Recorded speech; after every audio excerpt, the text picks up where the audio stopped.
ሰላም ወዳጆች፣ ዮናስ ጎርፌ ነኝ። ይህ አመክንዮ ነው። ከአንድ ጥግ እስከ ሌላው ጥግ የተራራቀ ወይም ማዕከላዊ ሐሳብና አመለካከት ያለው ጉዳይ ሁሉ ያለ ገደብ የሚንሸራሸርበት ፕሮግራም ነው። አመክንዮ የሆነው ሁሉ በምክንያት ሆነ።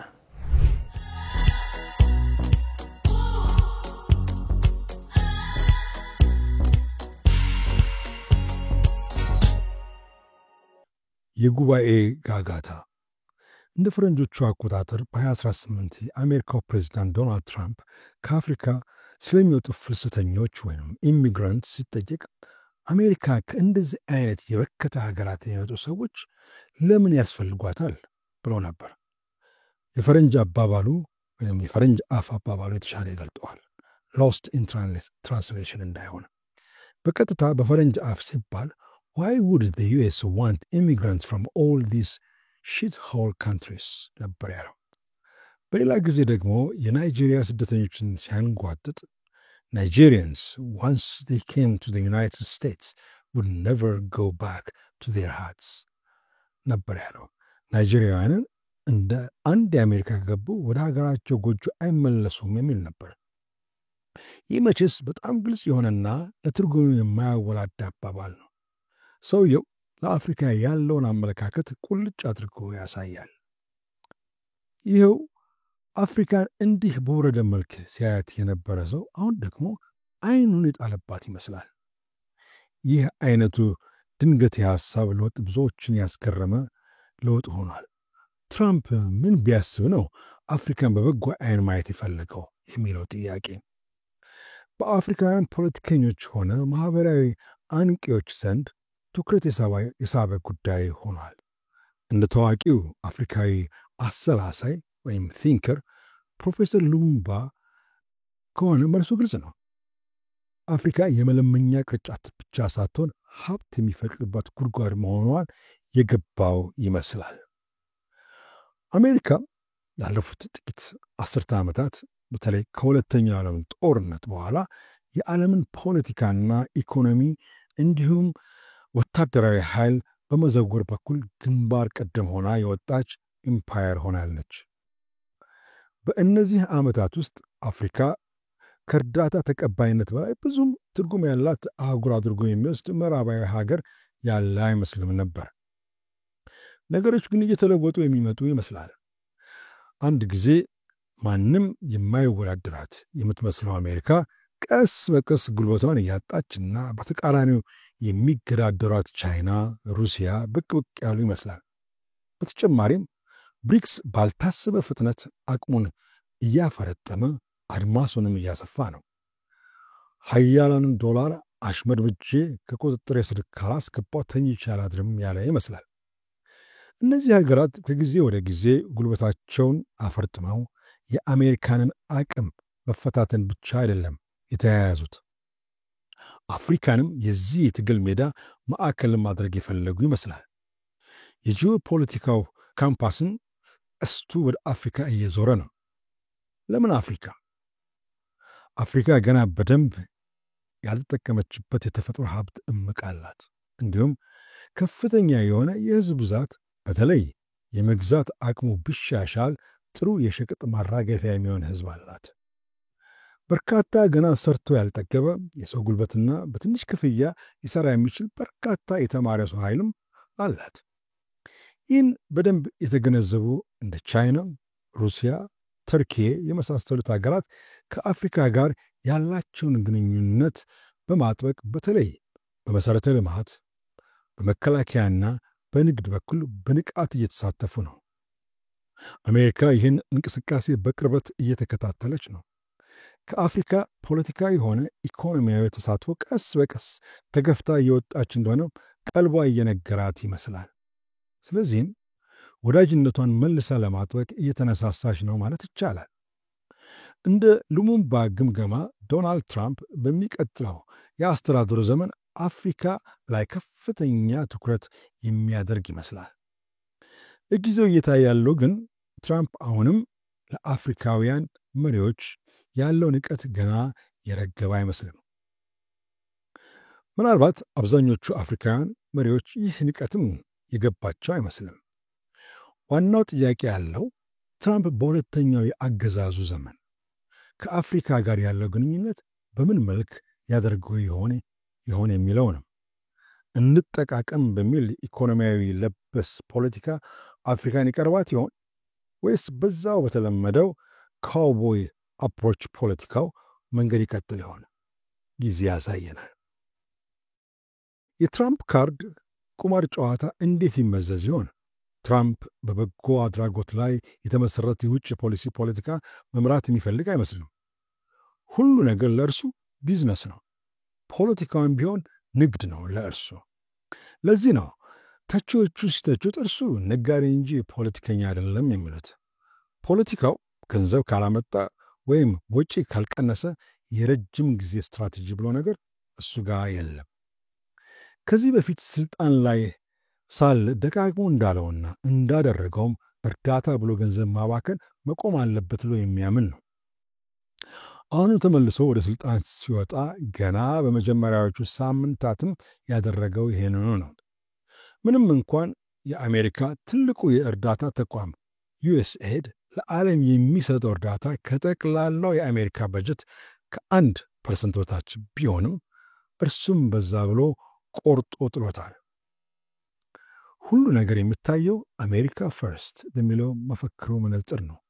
እርዳታን እንደ ኪሳራ እንጂ እንደ ስትራቴጂ አየው። እንደ ሉሙምባ አመለካከት ግን ይህን አቋሙን ትራምፕ እንደገና መፈተሹ የሚቀር አይደለም የሚል ነው። ምናልባት ከቀዝቃዛው ጦርነት በኋላ አፍሪካ እንደገና የዓለም ሀያላን መንግስታት መሻኮቻ እየሆነች የመጣች ይመስላል። የአሁኑ ሽኩቻ ግን እንደ ቀድሞ ምስራቅና ምዕራብ አይነት በአይዲዮሎጂ ላይ ተመስርቶ በአፍሪካውያን ጁንታዎች ወይም ወታደሮች ጠዋትና ማታ በሚደረግ ግልበጣ የታጀበ አይደለም። የአሁኑ ፍትጊያ የአሜሪካኑን የፖለቲካ ሆነ የኢኮኖሚ ጡንቻ በአቻነት እንዲሁም በበለጠ ሊገዳደር የሚችል ነው። እንደ ከዚህ በፊቱ ሀብታሞቹ ምዕራባውያን ከድሆቹ ምስራቃውያን ኮሚኒስቶች ጋር ብቻ ባልሆነ የኢኮኖሚ አቅም አፍሪካን ለመቆጣጠር የሚታገሉበት ጊዜ አይደለም። ቻይና የምትከተለው ስትራቴጂ የሀገራቱ ፖለቲካ ውስጥ ጣልቃ ሳይገቡ እናቴን ያገባ ሁሉ አባቴ ነው በሚል የፖለቲካ ቀመር እየተመሩ ዋናው ትኩረታቸው አፍሪካ የያዘችውን እምቅ የተፈጥሮ ሀብት በርካሽ እየገዙ ኢኮኖሚውን ማበልጸግ ነው። ሩሲያኖች ደግሞ ለአፍሪካ ጠንካራ የጦር ኃይል አጋር በመሆን ከኢኮኖሚ ትሩፋትን በጣም ሳይርቁ ተጽዕኖ ፈጣሪ ሆነው መገኘት ነው።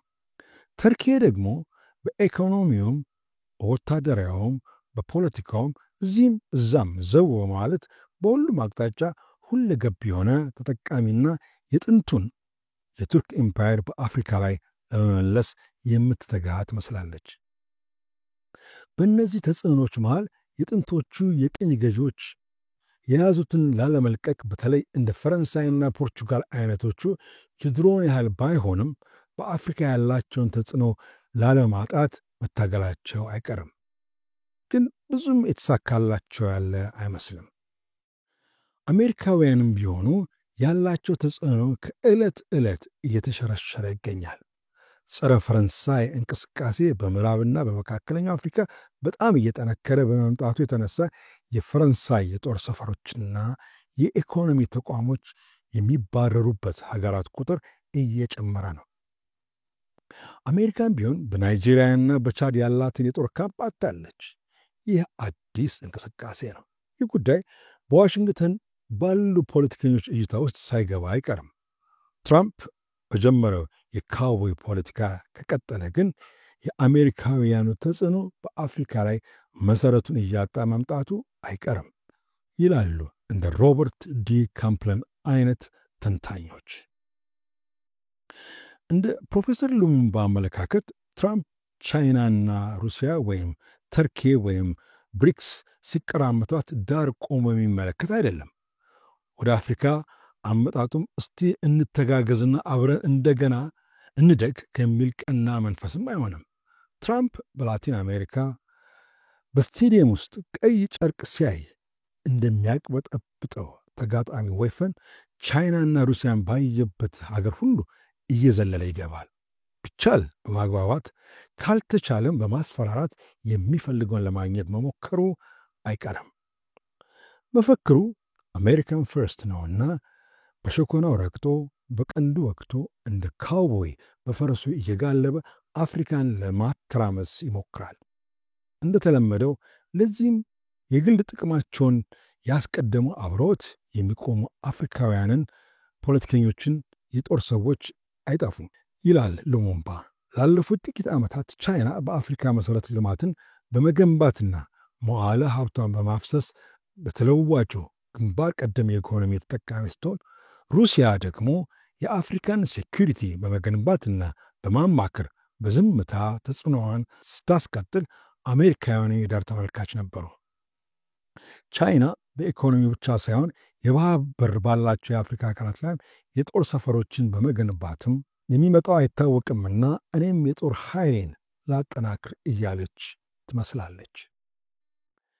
እንደ ዴቪድ ኬይ ጆንስተን አይነት የትራምፕን ፖሊሲ በደንብ አብጠርጥረን እናውቃለን የሚሉ ተንታኞች አፍሪካን በተመለከተ የትራምፕ ፖለቲካ የሚሆነው የተለመደው ሃንድሼክ ፖለቲካ ሳይሆን ግልጽ የሆነና ማናለኝ ከልካይ አይነት እንደሚሆን ነው። እንደ ካውቦይ በየአቅጣጫው እየተኮሱ መዘባነንን ማለቱ ነው። በዚህ መሠረት ትራምፕ ሊያሳካቸው የሚሞክረው ነገር ቢኖር አንደኛ እያጣቸው ያሉትን የጦር ሰፈሮችና ተጨማሪ የጦር ሰፈሮችን መልሰው ማግኘት፣ ሁለተኛ የአፍሪካን የተፈጥሮ ሀብት ከሌላው ጊዜ በበለጠ ተጠቃሚ የሚያደርገውን ስትራቴጂ የበለጠ መግፋት፣ ሦስተኛም እንደ ስዊዝ ካናል ያሉ ወሳኝ የንግድ መተላለፊያ ቦታዎችን በቁጥጥር ስር ማድረግ ነው። ጋዛን የመቆጣጠሩ ፍላጎት እስራኤል አዲስ አማራጭ የስዊዝ ካናል የመክፈት ፍላጎቷ ጋር የተያያዘ ነው የሚል ግምትም አለ። ይህ የትራምፕ ፖለቲካ ጉዞ አሜሪካን ከዳር ተመልካች ወደ መሃል ተጫዋችነት ያመጣታል ማለት ነው።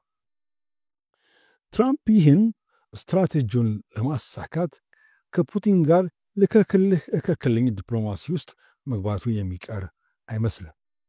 ይህ ፕላኑ ቻይናን ለይቶ ለማዳከም ያግዘኛል የሚል አመለካከት ሳይኖረውም አይቀርም። ጠንካራ የሩቅ ምስራቃዊ ሀገር ከሚወጣ የምስራቁ ቢሆንም ከአውሮፓዊ ምስራቃዊ ሀገር ጠንክሮ ቢወጣ የሚመረጥ ይመስላል።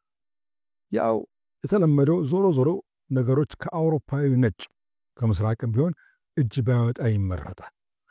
አሜሪካ ሩሲያን በተለይም ፑቲንን እንደ ባላንጣ የማየት ታሪክ ቢኖርም ትራምፕ በዚህ ብዙም የሚያምን አይመስልም። እንዲሁም ትራምፕ በአደባባይ ከሚለው በላይ ከፑቲን ጋር ከሌሎች አውሮፓውያን ሀገራት የተሻለ ግንኙነት ሳይኖረው አይቀርም የሚል ግምት አለ። ትራምፕ ፑቲንን በጦር ሜዳ በሌላ ወገን የተሰለፈ ጀግና ጀነራል አድርጎ ነው የሚያየው። በጦር ሜዳ የተጋጠሙ ጀግና ጀነራሎች ደግሞ ተከባብሮ የመዋጋት ወይም የመደራደር ታሪክ የተለመደ ጉዳይ ነው።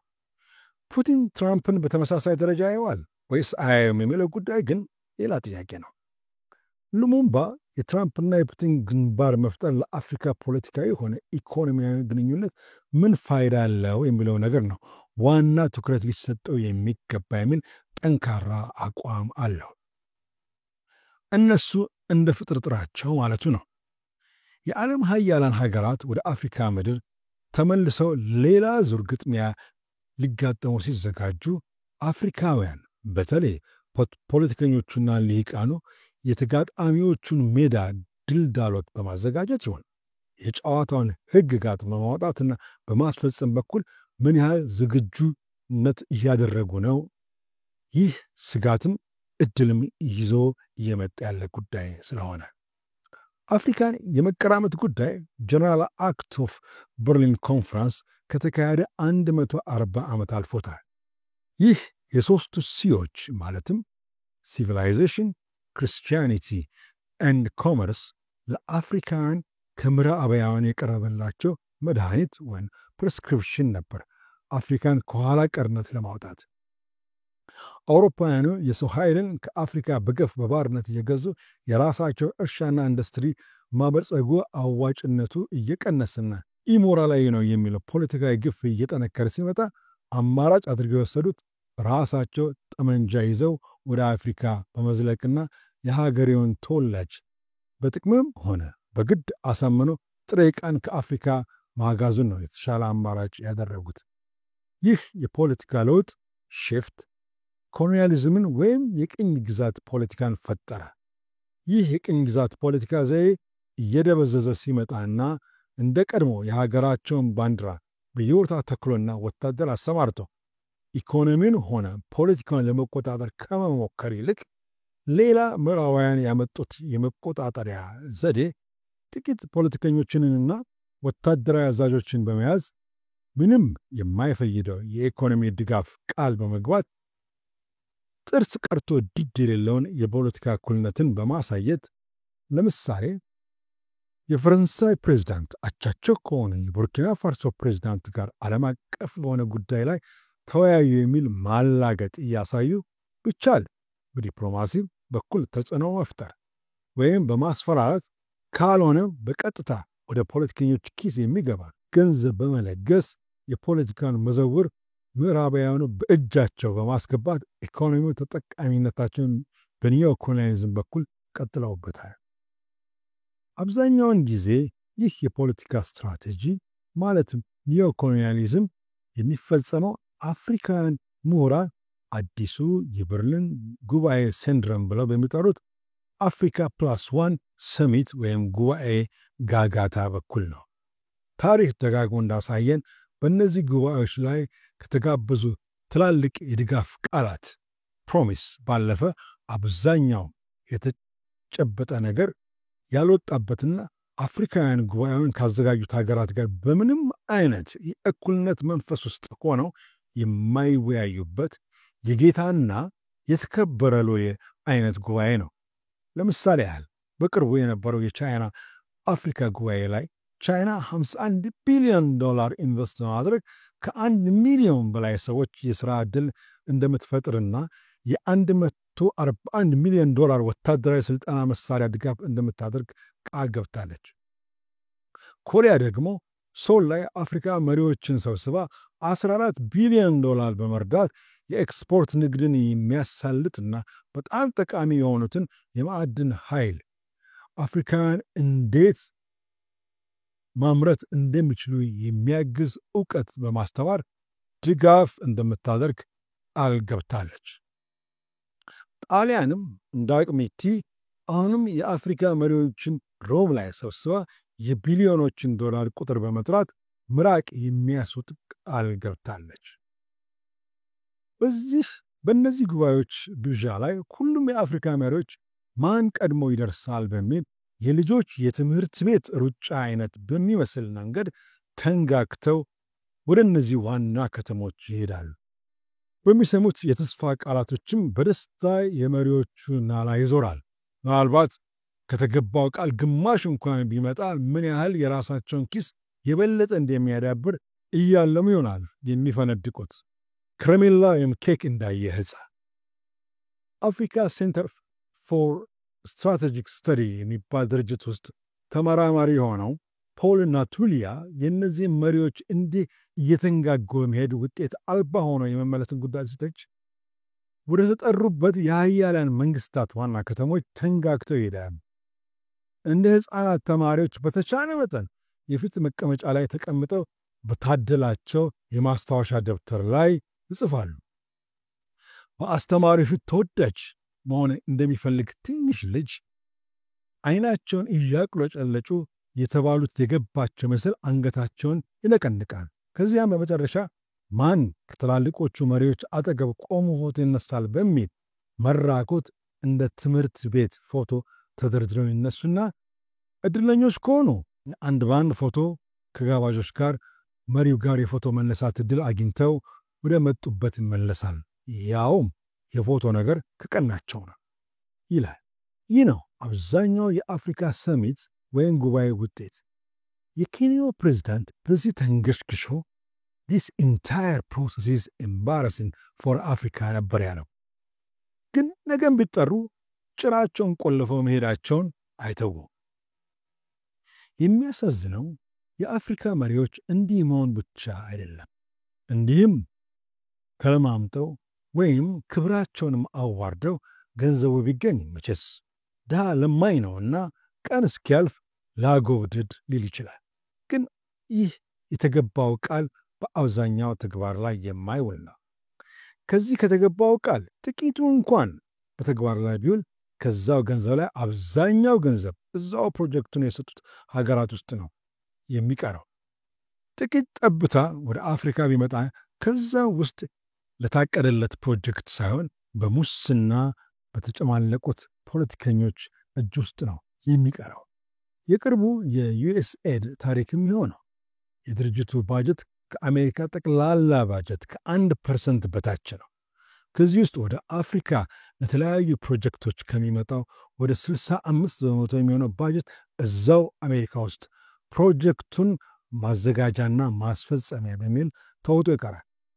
ከዚያ የተረፈው ወደ አፍሪካ ሲመጣ የመጀመሪያው ተጠቃሚዎች ፕሮጀክቱን ላዘጋጁት ድርጅቶች፣ ቢሮክራቶችና ፕሮጀክቱ አካባቢ ለሚያንዣብቡ ፖለቲከኞች ነው። ከዚያ ነው እንጥፍጣፊ ለተረጂዎች የሚደርሰው።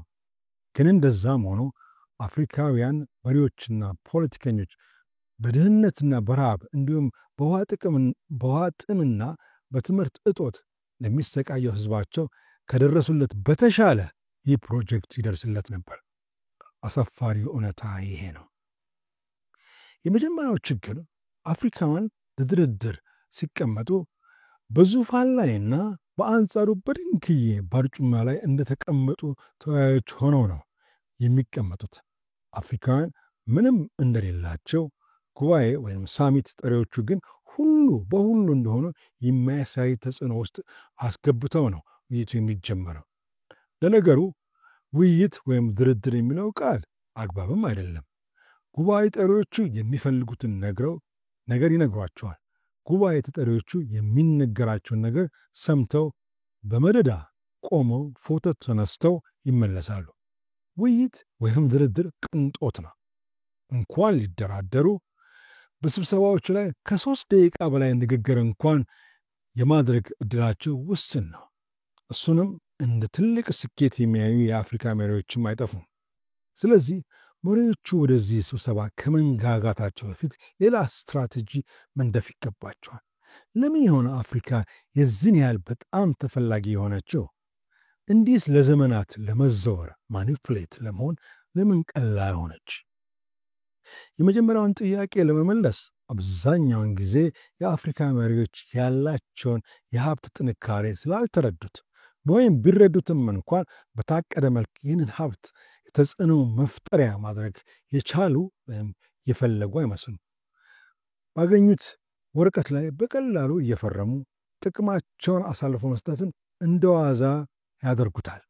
አፍሪካ በወርቅ ሀብት ክምችት፣ በኮባልትና ሊቲየም ክምችት፣ በብረትና ብረት ነክ ማዕድናት ክምችት ገና ምንም ያልተነካ ሪሶርስ አላት።